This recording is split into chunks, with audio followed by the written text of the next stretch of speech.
দেখ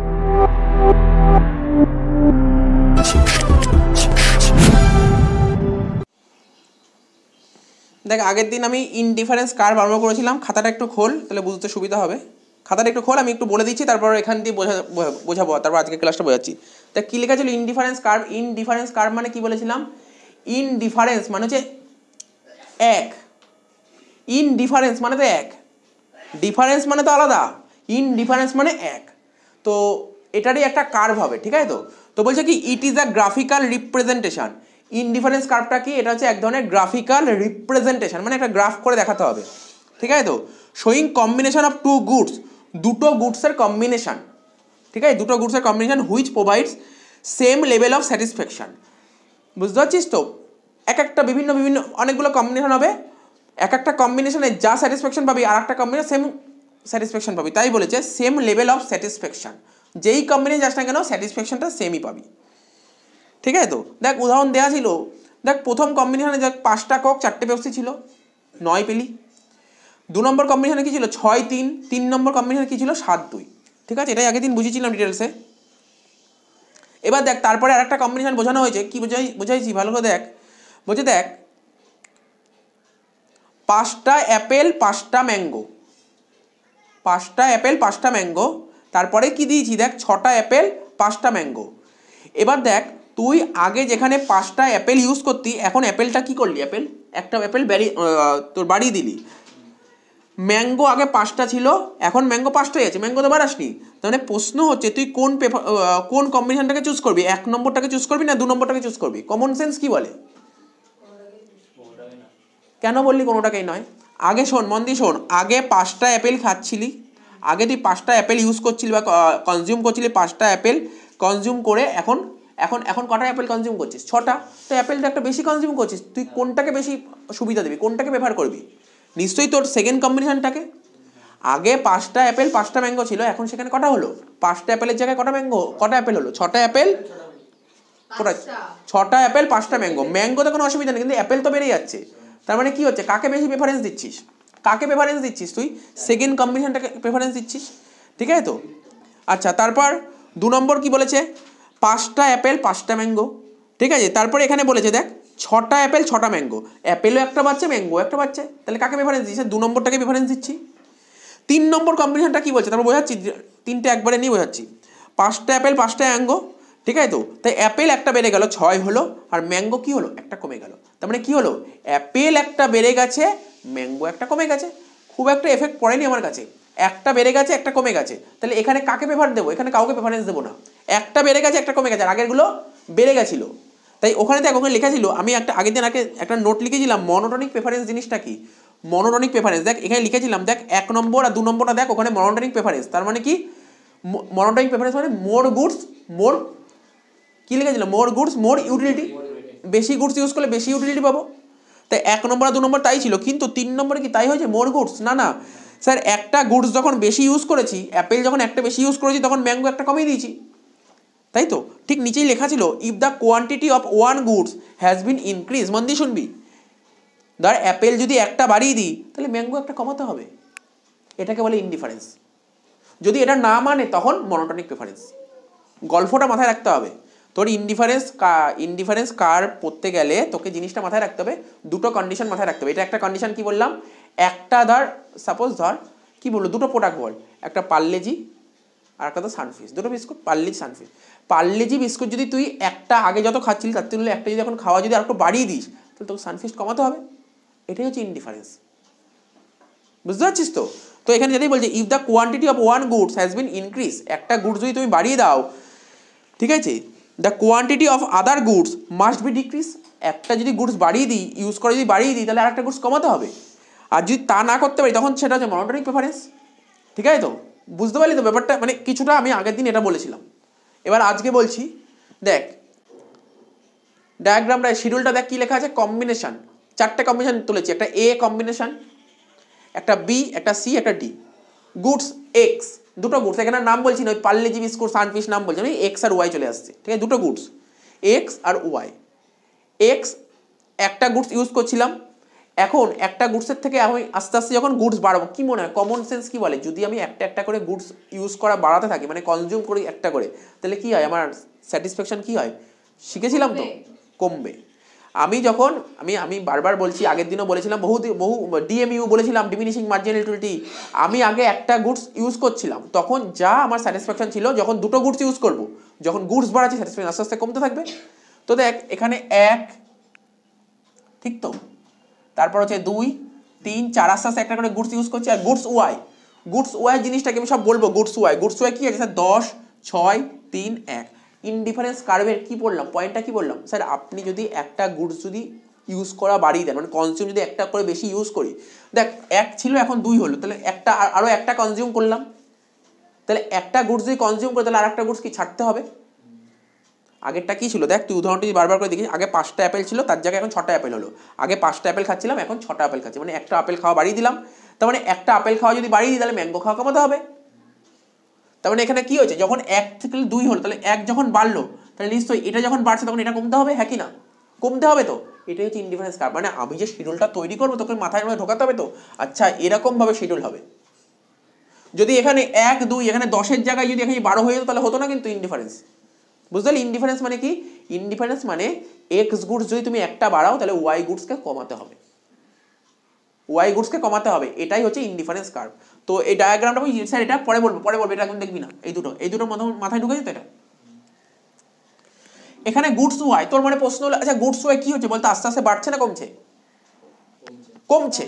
কমছে বল, goods Y কমছে, গুডস ওয়াই ইজ ডিক্রিজিং, লিখেছি তো। কিন্তু এই যে কমছে, 10 ছিল 6 হলো, কত কমলো, 4 কমলো। 6 ছিল 3 হলো, কত কমলো, 3 ছিল 1 হলো, কত কমলো, 2। তো মানে কত করে কমছে তো ঠিক, কিন্তু কত করে কমছে, প্রথমে 4 কমলো, তারপর 3 কমলো, তারপর 2 কমলো। তাহলে এই যে কমছে, কমার হারটা কি মানে কি বলবো, ইনক্রিজিং রেটে কমছে নাকি ডিক্রিজিং রেটে কমছে, বুঝতে পারলি না। আরে দেখ না, এখানে 4 কমলো, তারপর 3 কমলো, তারপর 2 কমলো, কি রেটে কমছে, মানে দুটো রেটে কমতে পারে, একটা ক্রমহ্রাসমান রেটে কমতে পারে, ক্রমবর্ধমান, মানে একটা ইনক্রিজিং রেটে কমতে পারে, আর একটা ডিক্রিজিং রেটে কমতে পারে। ডিক্রিজিং মানে কমছে, বুঝতে পারছিস না, ইনক্রিজিং আর ডিক্রিজ বুঝতে পারছিস নাকি, এটা ডিক্রিজিং রেটে কমছে, এটা 4 কমলো, এটা 3 কমলো, এটা 2 কমলো, এটা ডিক্রিজিং। বলি স্যার যদি ইনক্রিজিং রেটে কমতো, তাহলে প্রথমে 4 হলো, তারপর ধর কমছে তো ঠিক, 4 না হয়ে ধর 5 হয়ে গেল। তো এরকম ব্যাপার যদি হতো, সেটা হচ্ছে ইনক্রিজিং রেট, আর ডিক্রিজিং রেটে কমছে। তাই লিখেছি is decreasing, goods Y decrease করছে, বাট কোন রেটে ডিক্রিজ করছে, ইনক্রিজ রেট না ডিক্রিজ রেট। দেখ অনেক রকম রেটে ডিক্রিজ করতে, ইনক্রিজ রেটেও ডিক্রিজ করতে পারে, ডিক্রিজ রেটেও ডিক্রিজ করতে পারে, আবার ইকুয়াল রেটেও ডিক্রিজ করতে পারে। তো এটা কি রেটে ডিক্রিজ করছে, না ডিক্রিজিং রেট, এটা ডিক্রিজিং রেটে ডিক্রিজ করছে, বুঝতে পারছিস তো, মাথায় ঢুকছে তো। আরে মাথায় ঢোকা, এ দেখ এখানে কত কমলো, 10 থেকে 6 হলো, 4 কমলো, তারপরেরটা যদি 3 না হয়ে যদি 2 হতো, তাহলে কত হতো, মাথায় রাখতে হবে। এখানে 10 ছিল 6 হলো, কত কমলো, 4 কমলো। 6 ছিল 3 হলো, কত কমলো, 3 কমলো। যদি এখানে 3 না হয় যদি এখানে 2 হতো, তাহলে কত কমতো, তাহলে কি রেটে কমছিল সেক্ষেত্রে, ইকুয়াল রেট। আমি এটাই বলতে চাইছি, এখানে কি রেটে কমছে সেটা মাথায় রাখতে হবে। এটা কত ছিল লেখা, তো এটা ডিক্রিজিং রেটে কমছে, ঠিক আছে। তো এই যে ডিক্রিজিং রেটে কমছে, তার কারণটা কি, কারণে ডিক্রিজিং রেটে কমছে, এর পেছনে কারণটা কি লুকিয়ে আছে, নিশ্চয়ই তো কারণ আছে, যে এই রেটে কমছে, তার পেছনে কারণটা কি, এর কারণটা হচ্ছে ল অফ ডিএমইউ। আগের দিন বুঝিয়েছি, আগের দিনই তো বোঝালাম না, তার আগের দিন বুঝিয়েছি। ডিএমইউ মানে ডিমিনিশিং মার্জিনাল ইউটিলিটি, মানে ক্রমহ্রাসমান প্রান্তিক উপযোগ বিধি। তোরা যারা ইকোনমিক্স ছিল তাদের 11 থেকেই পড়ছিস ক্রমহ্রাসমান প্রান্তিক উপযোগ বিধি, ঠিক আছে। ক্রেতা কোনো একটা দ্রব্য ক্রমাগত ভোগ করতে থাকলে, সেই দ্রব্য থেকে প্রান্তিক উপযোগ মানে মার্জিনালিটি আস্তে আস্তে কমতে থাকে। তুই ধর কমলা লেবুর কথা, একটা ভালো উদাহরণ কমলা লেবু, তুই ধর কমলা লেবু খাচ্ছিস, কমলা লেবু 2, 3টে পরপর কমলা লেবু খেয়ে নিলি, তারপরে 4 নম্বর কমলা লেবু খেয়ে না, তুই সেই টেস্টটা পাচ্ছিস না, তার মানে কি তোর কাছে আর স্যাটিসফ্যাকশন নেই। এটা হচ্ছে মার্জিনাল ইউটিলিটি। তার মানে কি, ল অফ ডিমিনিশিং মার্জিনালিটি কি বলছে, তুমি কোনো একটা দ্রব্য ক্রমাগত ভোগ করতে থাকলে সেই দ্রব্য থেকে তোমার স্যাটিসফ্যাকশন আস্তে আস্তে কমতে থাকে, এটা হচ্ছে ল অফ ডিমিনিশিং মার্জিনালিটি, ঠিক তো। এটাই বলেছে, বা আর একটু ভালো করে বললে, আমি একটা গুডস ইউজ করে যেই স্যাটিসফ্যাকশন পেলাম প্রথম গুডসটা ইউজ করে, তারপরে গুডসটা ইউজ করে সেই স্যাটিসফ্যাকশন পাবো না, একটু কম স্যাটিসফ্যাকশন পাবো, এগুলো সব ডিটেলসে বলা ছিল। তো কারণটা কি, ল অফ ডিএমইউ, বুঝতে পারছিস নাকি না। Since the consumer is getting less satisfaction শোন consumer is getting less satisfaction from every new units of goods X. Goods একটা ছিল, একে তুই যা স্যাটিসফ্যাকশন পাবি, দুটো যখন গুডস ইউজ করবি স্যাটিসফ্যাকশন বেশি পাবি না কম পাবি, কি মনে হয়? কম পাবো। দেখ কমন জিনিস, একটা কমলালেবু খাচ্ছিস, প্রথম কমলালেবু খেয়ে তুই যেই স্যাটিসফ্যাকশন পেলি, সেকেন্ড বার কমলালেবুটা খেয়ে সেই স্যাটিসফ্যাকশন আর পাবি না। কি বললাম বুঝতে পারলি তো? তাই বলছে এখানে লিখেছে since consumer is getting less satisfaction, কম স্যাটিসফ্যাকশন পাবে from every new unit of goods X. একটাই তুই যত স্যাটিসফ্যাকশন পাবি, দুইয়ে কিন্তু সেই স্যাটিসফ্যাকশন পাবি না, তার চেয়ে একটু কম স্যাটিসফ্যাকশন পাবি। এখানে কিন্তু তাই লেখা যায়। জলি বুঝতে পারলি কি লিখেছে লাইনটার মানে? And therefore he will be willing to sacrifice less units of Y. আরে কমন জিনিস, একদম ইজি জিনিস। তুই এই গুডস এক্স যদি একটা ইউনিট যদি বেশি ইউজ করিস, ইনডিফারেন্স কার্ভ তো বলেইছে একটা গুডস যদি বেশি ইউজ করো তাহলে তো নিশ্চয়ই তোমাকে এর গুডসটা একটা কমাতে হবে। তুমি যদি এই গুডস যদি একটা বেশি ইউজ করো তাহলে গুডস ওয়াই তো কমাতে হবে। এখানে তাই লিখেছে, দেখ কি লিখেছে, therefore he will be willing to sacrifice less unit of Y, মানে আরো কম ইউনিট স্যাক্রিফাইস করতে হবে। বুঝতে পারছিস তো? লাইনের মানে বুঝতে হবে, মানে বুঝতে না পারলে তো করতে পারবি না। ক্লিয়ার হয়েছে? দেখ এত অব্দি ক্লিয়ার হয়েছে তো? আচ্ছা, এবার প্রশ্ন হলো এত অব্দি বুঝতে পারলাম, বলে স্যার তার মানে বুঝতে পারলাম গুডস ওয়াইটা এই রেটে এই এরকম হয়েছে কেন, কারণটা বোঝা গেল। কারণটা কি? ডিক্রিজ করছে, ডিক্রিজিং রেটে, তার কারণ হচ্ছে law of DMU. Law of ডিএমইউটা কি ডিটেলসে বলে দিলাম দুটো গুডসের মধ্যে। এইবার দেখ এখানে একটা এমআরএস লেখা আছে না স্যার, এমআরএসটা কি জানিস? তোরা জানিস এমআরএস কি? এমআরএস আমি বারবার বলেছি, যা কথা বলো সেই কথাই আবার রিপিট করবো, ওটাই এমআরএস। এমআরএস মানে মার্জিনাল, কি লেখা আছে বল এমআরএস এর full form? Marginal rate of substitution, মানে বাংলা হচ্ছে প্রান্তিক পরিবর্ততার হার। মানে প্রান্তিক পরিবর্তনের হার মানে দেখ এই যে এক্স আগে একটা ছিল এখন দুই হলো, তাহলে এক্স কটা ইউজ করলি? এই এক্স কটা ইউজ করলি বল জলি? একটা এক্স ইউজ করলি। তাহলে এক্স যদি একটা ইউজ করিস তাহলে তো ওয়াই কে ছাড়তে হবে, হ্যাঁ কি না? এক্স যদি ইউজ করিস তাহলে ওয়াই কে ছাড়াকে ইংরেজিতে কি বলে? স্যাক্রিফাইস। তুই এক্স যদি একটা ইউজ করিস তাহলে ওয়াই কে তো স্যাক্রিফাইস করতে হবে। ওয়াই কতগুলো স্যাক্রিফাইস করলি বুঝতে পারছিস? দেখ এক্স যদি একটা ইউজ করলি তাহলে ওয়াই স্যার চারটে স্যাক্রিফাইস করলাম। আরে এটাকেই বলে এটাকেই বলে কি? এমআরএস। তাহলে কি বুঝলি মানে তুই কি বুঝলি বল? ও স্যার তার মানে কোনো একটা দ্রব্য যদি একটা ইউজ করি তাহলে অন্য একটা দ্রব্য ছাড়তে হবে, সেটাই হচ্ছে এমআরএস। দেখ কি লিখেছে, বলেছে মার্জিনাল রেট অফ সাবস্টিটিউশন, কি বলছে? Continuous decrease. স্যার কি করে কন্টিনিউয়াস ডিক্রিজ হচ্ছে? দেখ এদিক তাকা, দেখ এক্স যদি একটা ইউজ করি তাহলে ওয়াই কতগুলো ছাড়ি? চারটে। তাহলে 4y into is to 1x। চারটে যদি তুই ঠিক আছে তো? কি বললাম? এক্স যদি একটা ইউজ করি তাহলে ওয়াই কটা ছাড়বি? চারটে ওয়াই ছাড়বি এক্স একটা ইউজ করলে। পরেরটা 2 ছিল 3 হলো, মানে এক্স আরো একটা ইউজ করলি তাহলে ওয়াই কতগুলো ছাড়ছিস? 3টে, তাই 3y 1x। আর এখানে 3 ছিল 4 হলো, ওয়াই ছাড়ছিস করা? দুটো, 2y 1x। তাহলে বুঝতে পারছিস ব্যাপারটা? হ্যাঁ স্যার বুঝেছি। 4:1, 3:1, 2:1। ক্লিয়ার? তার মানে কি আছে? 4/1, 3/1, 2/1। ক্লিয়ার তো? তার মানে কি বুঝতে পারছি? এমআরএস আস্তে আস্তে বাড়ছে না কমছে? কমছে। 4 ছিল 3 হলো 2 হলো, কমছে তো। এখানে বলছে যে এমআরএস কন্টিনিউ ডিক্রিজ করবে number of unit of goods Y, which the consumer is willing to sacrifice, ঠিক আছে, to obtain an additional unit of goods X. আমি যেই কথাটা বললাম বাংলায় সেই কথাটা ওরা ইংলিশে লিখেছে। কি লিখেছে? এক্স যদি একটা ইউনিট তুমি ইউজ করো তাহলে ওয়াইকেও তোমার ছাড়তে হবে। এটাই হচ্ছে ওয়াই যতগুলো ছাড়বে সেটাই হচ্ছে এমআরএস। বুঝেছিস? কিছু মাথায় ঢুকেছে? তার মানে কিছুই নেই এখানে, মানে তোর ইনডিফারেন্স কার্ভ পড়তে গেলে কার্ভের শিডিউলটা বুঝতে পারলি তো? শিডিউলটা কীভাবে কী হয়েছে মাথায় ঢুকেছে? এটাই বলেছে। দেখ কোনো কোশ্চেন থাকলে তুই করতে পারিস। মেন কিন্তু এই দুটো পয়েন্ট তোকে মাথায় রাখতে হবে। এই লেখাগুলো লিখলাম, এই পয়েন্টগুলো মাথায় রাখতে হবে। দেখ এরপরে কি পড়ছি, বলছে হোয়াই আইসি ইজ ডাউনওয়ার্ড স্লপিং। বলছে নিরপেক্ষ রেখা কেন নিম্নমুখী হয়। অ্যান্সার আগেই বলে দিয়েছি, তবু লিখে দিয়েছি, আগে অনেকবার বলা হয়েছে, দুটো পয়েন্টই বলেছিলাম। আইসি রেখা কেন নিম্নমুখী হয়, লেখা আছে কি,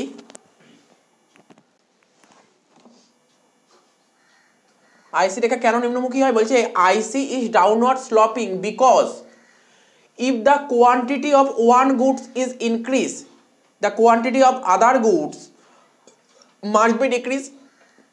otherwise it will lead to monotonic preference. এটা আগের ক্লাসে লিখেছিলাম, মনে পড়ছে লেখাটা? একটা গুডস, দুটো গুডস এক্স আর ওয়াই, এক্স যদি একটা গুডস বাড়ায়, একটা ইউনিট যদি বাড়ায়, তাহলে কি ওয়াইকে তো কমতে হবে, আর যদি এটা না হয় তাহলে তো মনোটনিক প্রেফারেন্স। তাহলে বুঝতে পারলি কেন আইসি রেখা নিম্নমুখী হয়? তার পেছনে কারণ হচ্ছে এটা, একটা যদি এক্স এর ইউনিট বাড়াস তাহলে ওয়াই এর ইউনিট তোকে কমাতে হবে, এই কারণের জন্যই আইসি রেখা নিম্নমুখী হয়। ঠিক আছে। 2 নম্বর কোশ্চেন বলেছে when IC is convex to origin, মানে নিরপেক্ষ রেখা মূল বিন্দুর দিকে, কি বললাম, নিরপেক্ষ রেখা দিকে উত্তল কেন হয়? নিরপেক্ষ রেখা মূল বিন্দু থেকে কেন উত্তল হয়, কি লেখা আছে পরে পড়ছি, তার জন্য তোকে আঁকাটা বুঝতে হবে। এই আঁকাটা, এই দেখ শোন, দেখ কি হয়েছে এখানটায়, এই যে এটা হচ্ছে এক্স অ্যাক্সিস আর এটা হচ্ছে ওয়াই অ্যাক্সিস। ঠিক আছে, এটা হচ্ছে এক্স অ্যাক্সিস, এটা হচ্ছে ওয়াই অ্যাক্সিস। এবার ধর এখানে মাপগুলো এমন নেওয়া হয়েছে, যেমন এখান থেকে এইটুকু যা ডিস্টেন্স হবে, এখানের ডিস্টেন্সগুলো ইকুয়াল হতে হবে। এখানে x1 x2 x3 x4 করেছি।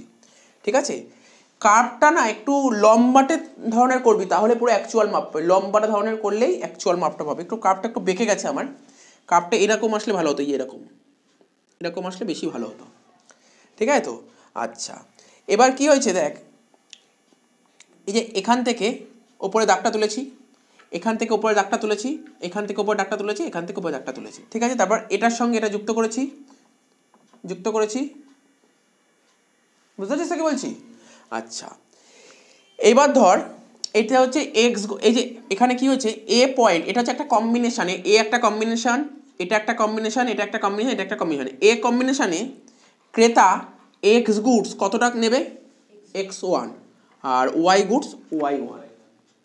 ঠিক আছে, বি কম্বিনেশনে ক্রেতা এক্স গুডস নেবে x2 আর ওয়াই গুডস নেবে y2। সি কম্বিনেশনে ক্রেতা এক্স গুডস নেবে x3, ওয়াই গুডস নেবে y3। ডি কম্বিনেশনের ক্রেতা এক্স গুডস নেবে x4, ওয়াই গুডস নেবে y4। বুঝতে পারছিস তো? এটা জাস্ট নর্মাল আঁকা, এটা তো কোনো অসুবিধা নেই। ক্রেতা যখন এ বিন্দুতে আছে, ক্রেতা এ বিন্দুতে থেকে যখন বি বিন্দুতে যাবে, কি বললাম, ক্রেতা যখন এ বিন্দু থেকে যখন বি বিন্দুতে যাবে তখন কি হবে, এ বিন্দু থেকে যখন বি বিন্দুতে যাবে তখন এক্স বাড়ছে না কমছে, কি মনে হচ্ছে? ক্রেতা যখন এ বিন্দু থেকে বি বিন্দুতে যাচ্ছে তখন দেখ এই দিক বাড়ছে, তো ডান দিক যাচ্ছে, বাড়ছে।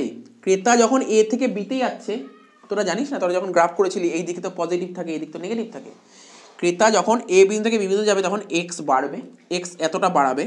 তাহলে আমাদের রুল কি বলেছিল, এক্স একটা দ্রব্য যদি বাড়ায় তাহলে আরেকটা দ্রব্য কি করতে হবে, কমাতে হবে। তো মানে ওয়াই কমাচ্ছে, দেখ নিচের দিকে নামছে, ওয়াই কমছে। তবে এটা আমাদের গ্রাফটা, এই ডায়াগ্রামটা খুব একটা ঠিকঠাক হয়নি, তাই জন্যই এরকম হয়েছে। মানে এক্স যতটা বাড়াবে ওয়াই তার থেকেও বেশি হারে কমবে, এটাই হচ্ছে রুল ছিল এমআরএস, মনে পড়ছে? এবার ক্রেতা যখন বি থেকে সি বিন্দুতে যাবে, ওয়াই যে এতটা বাড়লো, তো ওয়াই এক্স এতটা বাড়লো, তাহলে ওয়াই তো কমবে। মানে এক্স যতটা বাড়লো ওয়াই তার থেকে বেশি হারে কমবে। আমাদের গ্রাফটা ঠিক হয়নি বলেই এটা এরকম ছোট হয়ে যায়, আর একটু কম হতো। ঠিক আছে তো? আচ্ছা, ক্রেতা যখন সি থেকে ডি বিন্দুতে যাবে, এক্স কতটা বাড়লো, এক্স এতটা বাড়লো, তাহলে ওয়াই কিন্তু তার থেকেও বেশি হারে কমতে হবে আমাদের। আমি বারবার বলছি একটা কারণে, এই গ্রাফটা এরকম হলে হবে না। এটা যেহেতু বলেছে মূল বিন্দুর থেকে উত্তল, মানে কনভেক্স টু অরিজিন বলেছে না, কনভেক্স টু অরিজিন হলে অ্যাকচুয়ালি এরকম হতে হয়, দাগটা এরকম হলে খুব ভালো হতো, এরকম। এই যে এবার হলো এরকম, দাগটা এরকম হতে হবে। ঠিক আছে, এরকম হতে হবে। কি বললাম বুঝতে পারলি তো? এরকম যদি দাগটা হতো তাহলে পুরো অ্যাকুরেট পেতাম। কি বললাম বুঝতে পারলি তো? বইতে দেখবি, বইতে এটাই করে দিয়েছে। তার মানে কি বুঝতে পারলি? তার মানে নিরপেক্ষ রেখা যে কেন্দ্রবিন্দুর দিকে উত্তল হয় তার কারণটা কি? তার কারণটা দেখ লেখা আছে, বিকজ ল অফ ডিএমইউ। কি বললাম? Law of DMU, diminishing marginality, as the consumer is getting less satisfaction from every unit of X, he will be willing to sacrifice less unit of Y. তাহলে বুঝতে পারলি তো? এটাই লেখা আছে। তাহলে আমি কি বললাম, আবার বলছি, because of law of DMU as the consumer is getting less satisfaction of every unit of X. আগেই লিখিয়েছিলাম এক্স একটা দ্রব্য ছাড়লে, মানে এক্স যদি একটা দ্রব্য বেশি ইউজ করি তাহলে ওয়াইকে ছাড়তে হবে, বেশি হারে ছাড়তে হবে। ঠিক আছে, এই কারণের জন্য এটা আইসি কার্ভটা মূল বিন্দুর থেকে কি হয়, উত্তল হয়। তার মানে বুঝতে পারলি, এটা একদমই ইজি। দেখ গ্রাফটা দেখে একটু কেমন অসুবিধা হতে পারে, কেননা বললেন স্যার, আপনি বললেন এই যে এটা যতটা বাড়বে, এই যে এখানে এই পোর্শন বাড়লো, তাহলে ওয়াই তো তার থেকেও বেশি হারে কমতে হবে। প্রথম পার্টটা ঠিক আছে। সেকেন্ড পার্টটা দেখ, এক্স যতটা বাড়লো ওয়াই তার থেকে সেই হারে আরো একটু বেশি কমতে হবে, কিন্তু সেটা হয়নি। কারণটা কি জানিস তো?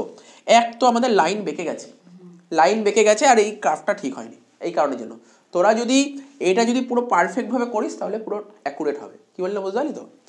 তো হয়ে গেল এই দুটো কোশ্চেন, বুঝতে পারলি তো?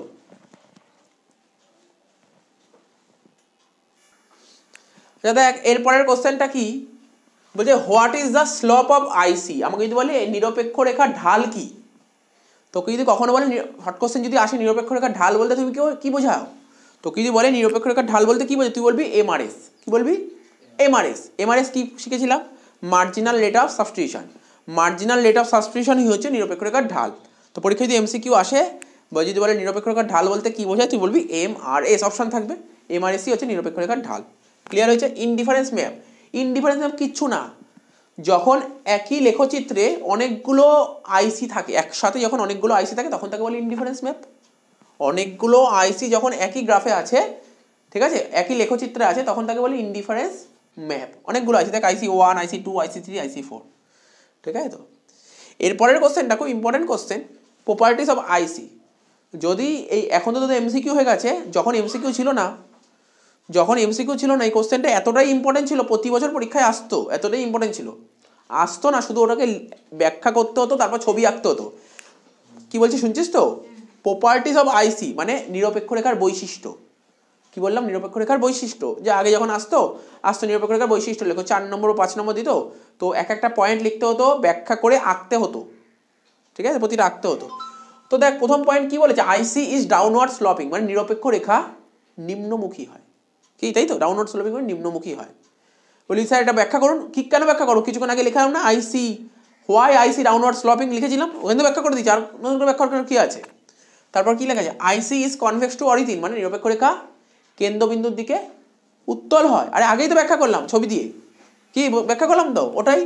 3 নম্বর কি বলেছে, হায়ার আইসি রিপ্রেজেন্ট হায়ার ইউটিলিটি, মানে কি বলছে, হায়ার আইসি মানে বাংলাটা যদি হায়ার মানে উচ্চতর নিরপেক্ষ রেখা, মানে যত হায়ার আইসি হবে তত হাই স্যাটিসফাই হবে। কি বললাম? দেখ ছবিটা দেখ, যখনই হায়ার আইসি হায়ার ইউটিলিটি দিয়েছে, এটাকে তুই যখন ছবির মাধ্যমে ব্যাখ্যা করবি তখন দুটো আইসি নিতে হবে। কটা আইসি নিতে হবে? দুটো আইসি, নাহলে হবে না। তুই বোঝ না, হায়ার আইসি রিপ্রেজেন্ট হায়ার আইসি, দুটো আইসি নিতেই হবে, দুটো তিনটে নিতে হবে, মানে দুটো নিয়েই করছি মিনিমাম। IC1 IC2 দুটো কেস বোঝাবো, কেস 1 কেস 2। কেস 1-এ বোঝাবো, কেস 1-এ কি বোঝাবো আর কেস 2-তে কি বোঝাবো। দেখ কেস 1-এ ওয়াই গুডসটা ফিক্সড আছে, ওয়াই আর চেঞ্জ হচ্ছে না। কেস 1-এ ওয়াই এর চেঞ্জ হচ্ছে না, কিন্তু কেস 2-তে এক্স এর চেঞ্জ হচ্ছে। মানে বুঝতে পারছিস তো কি বললাম? বল, কেস 1-এ কি বললাম? কেস 1-এ ওয়াই এর চেঞ্জ হচ্ছে না, এক্স এর চেঞ্জ হচ্ছে। আর কেস 2-তে এক্স এর চেঞ্জ হচ্ছে না, কিন্তু ওয়াই এর চেঞ্জ হচ্ছে। তো দুটো নিরপেক্ষ রেখা, ওয়াই এর চেঞ্জ ওয়াই এটাই আছে, এরকম দাগ কেটে দিলাম। এটা হচ্ছে x1 গুডস। এ বিন্দুতে ভালো করে শোন, এ বিন্দুতে ক্রেতা এক্স দ্রব্য কত নিচ্ছে? x1, ওয়াই দ্রব্য y1, ঠিক তো? বি বিন্দুতে ক্রেতা এক্স দ্রব্য কত নিচ্ছে? x2, আর ওয়াই দ্রব্য কত নিচ্ছে? y1 নিচ্ছে। দেখ তাই লিখেছি স্যার, তাই লিখেছেন অন IC1-এ এক্স দ্রব্য কত? স্যার এক্স দ্রব্য x1, ওয়াই দ্রব্য y1, তাই লিখেছি। IC2-তে এক্স দ্রব্য x2, ওয়াই দ্রব্য y1।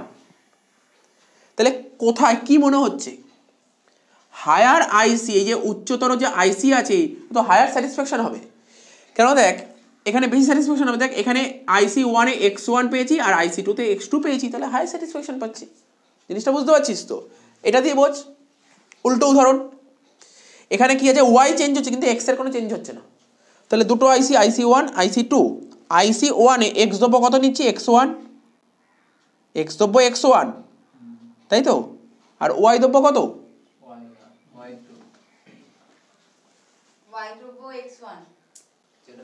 না দাঁড়া, গোলমাল কেন হয়নি? এই দেখ সব বলছি গুডস এক্স, এই যে যখন এটা বলছি IC1-এ গুডস এক্স কত? x1, ঠিক আছে তো? আর গুডস ওয়াই কত?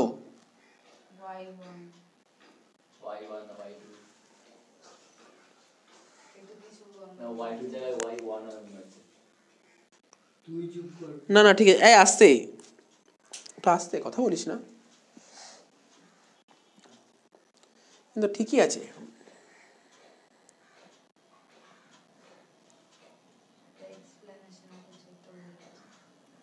না এই দেখ তুই এটা হচ্ছে আইসি ওয়ান, ভালো করে দেখ, এটা আইসি ওয়ান, আইসি ওয়ানে এক্স দেবো এক্স ওয়ান, ঠিক আছে তো, আইসি ওয়ানে ওয়াই দেবো কোনটা, ওয়াই ওয়ান, হ্যাঁ ঠিকই তো আছে।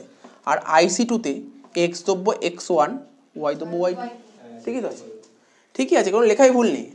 তার মানে কি হচ্ছে, হায়ার আইসি হায়ার স্যাটিসফ্যাকশন পাবে, তো জিনিসটা বোঝাই গেল তো।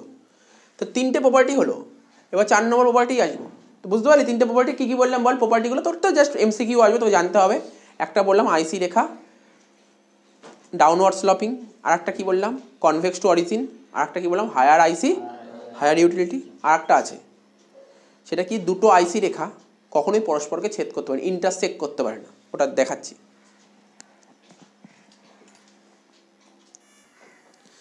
দেখ শোন, বলেছে কি two IC can not intersect each other, মানে দুটি নিরপেক্ষ রেখা কখনোই পরস্পরকে ছেদ করতে পারে না। এবার কেন আপনি, এবার দেখ ছবিটার দিকে দেখা, ছেদ তো করে দিয়েছি, বলে কি বললেন দুটো, হ্যাঁ প্রমাণ করে দেখাবো দুটো নিরপেক্ষ রেখা কখনোই ছেদ করতে পারে না। আচ্ছা নিরপেক্ষ রেখার একটা বৈশিষ্ট্য তোরা পড়েছিলি, বা নিরপেক্ষ রেখা কাকে বলে অনেকদিন ধরে বলছিলাম। নিরপেক্ষ রেখা হচ্ছে এমন একটা রেখা যেই রেখার প্রতিটা বিন্দুতে ক্রেতা সমান উপযোগিতা পায়, বলেছিলাম। নিরপেক্ষ রেখার প্রতিটা বিন্দুতে ক্রেতা সমান উপযোগিতা পায়, বলেছিলাম প্রথম দিন বলেছিলাম, মনে কর নিরপেক্ষ রেখার প্রতিটা বিন্দুতে ক্রেতা সমান উপযোগিতা পায়। তো দেখ এখানে কটা, এখানে কি আছে আইসি ওয়ান আইসি টু, যেই বিন্দুতে ছেদ করেছে সেই বিন্দুটার নাম কি, এ বিন্দুতে ছেদ করেছে, ঠিক তো, এ বিন্দুতে ছেদ করেছে। আমাকে বলতে পারবি আইসি ওয়ান নিরপেক্ষ রেখার ওপর দুটো বিন্দু আছে, কি কি বিন্দু দেখে বলতে পারবি, এ আর সি, তাই তো লিখেছি। আইসি ওয়ানে দুটো বিন্দু আছে, একটা এ বিন্দু একটা সি বিন্দু। আমি কি বলেছিলাম, আইসি রেখা মানে নিরপেক্ষ রেখা ওপর যে কোনো বিন্দুতে, নিরপেক্ষ রেখার ওপর দুটো বিন্দু কি আছে, আইসি ওয়ানে এ আছে আর সি আছে, তুই এ বিন্দু থেকে যা উপযোগিতা পাবি সি থেকে তাই উপযোগিতা পাবি, রুল তো তাই বলছে। নিরপেক্ষ রেখা কি বলছে, নিরপেক্ষ রেখার প্রতিটা বিন্দু থেকে আমরা সমান উপযোগিতা পাই, এ থেকে যা উপযোগিতা পাবো সি থেকে তাই উপযোগিতা পাবো। তাই লিখেছি satisfaction at the point of A equal to satisfaction at the point of C, কিছু ভুল লিখেছি? যদি আইসি টুর কথা বলি, আইসি টুতে দুটো বিন্দু আছে, কি কি বল, এ আর বি, তাহলে বলতে পারি তো এ থেকে যা উপযোগিতা পাবো বি থেকেও তাই উপযোগিতা পাবো, তাই তো, satisfaction at the point A at the point B. এবার আমরা কি প্রমাণ করতে পারি, এখানেও স্যাটিসফ্যাকশন এ ইকুয়াল টু এটা, স্যাটিসফ্যাকশন এ ইকুয়াল টু এটা, তাহলে এ এ তো কেটে গেল, বুঝতে পারছিস তো, এ কেটে গেল, তাহলে পড়লো কি স্যার, তার মানে satisfaction at the point B আর satisfaction at the point C, তাই তো। তাহলে আমি কি লিখেছি, satisfaction at the point B equal to satisfaction at the point C. তো মানে কি লিখলাম, আমি বললাম যে বি বিন্দুতে যা উপযোগিতা পাবো সি বিন্দু তাই উপযোগিতা পাচ্ছি, হচ্ছে বি বিন্দুতে যা উপযোগিতা পাবো সি বিন্দু তাই উপযোগিতা পেতে গেলে বি আর সি একটা নিরপেক্ষ রেখার মধ্যেই অবস্থিত হতে হবে। বি আর সি কি একটা নিরপেক্ষ রেখার উপর অবস্থিত হয়েছে, তাহলে কি করে বলো নিরপেক্ষ রেখা দুটি নিরপেক্ষ রেখা পরস্পরকে ছেদ করে, প্রথম দিয়ে বলবো চ। এখানে দেখতে পাচ্ছি আইসি ওয়ান আর আইসি টু দুটো নিরপেক্ষ রেখা পরস্পরকে এ বিন্দুতে ছেদ করেছে। নিরপেক্ষ রেখার একটা অ্যাজাম্পশন আমরা কি জানতাম স্যার, নিরপেক্ষ রেখা হচ্ছে এমন একটা রেখা যেই রেখার প্রতিটা বিন্দুতে সমান উপযোগিতা পায়, সমান উপযোগিতা পায়, মাথায় রাখতে হবে প্রতিটা বিন্দুতে। তাহলে আইসি ওয়ানে দুটো বিন্দু আছে, একটা এ আর একটা সি, তাহলে এ বিন্দুতে তুই যা উপযোগিতা পাবি সিতে তাই পাবি, তাই লিখেছি। আর আইসি টুতে দুটো বিন্দু আছে এ আর বি, এ বিন্দুতে তুই যা উপযোগিতা পাবি বি বিন্দু তাই উপযোগিতা পাবি, তাই লিখেছি। আমি বলছি এখানে এ বিন্দু কেটে গেল, তাহলে রইল কি সি আর বি, তো সি আর বি ইকুয়াল হয়ে গেল। তার মানে প্রশ্ন হচ্ছে তুই বি বিন্দু যা উপযোগিতা পাবি সি বিন্দু তাই উপযোগিতা পাবি, কখন সম্ভব, একই নিরপেক্ষ রেখার অবস্থিত হলেই দুটো সমান হওয়া সম্ভব। তাহলে বি আর সি কি একটা নিরপেক্ষ রেখার উপর অবস্থিত না, তাহলে কি করে দুটো নিরপেক্ষ পরস্পরকে ছেদ করতে পারবে না, তাহলে বুঝতে পারলি তো। তো এই বলেছে, তাহলে আজকে নিরপেক্ষ রেখার পয়েন্টটা শেষ হয়ে গেল, পরের ক্লাসে বাজেট রেখা পড়ো, বাজেট রেখা।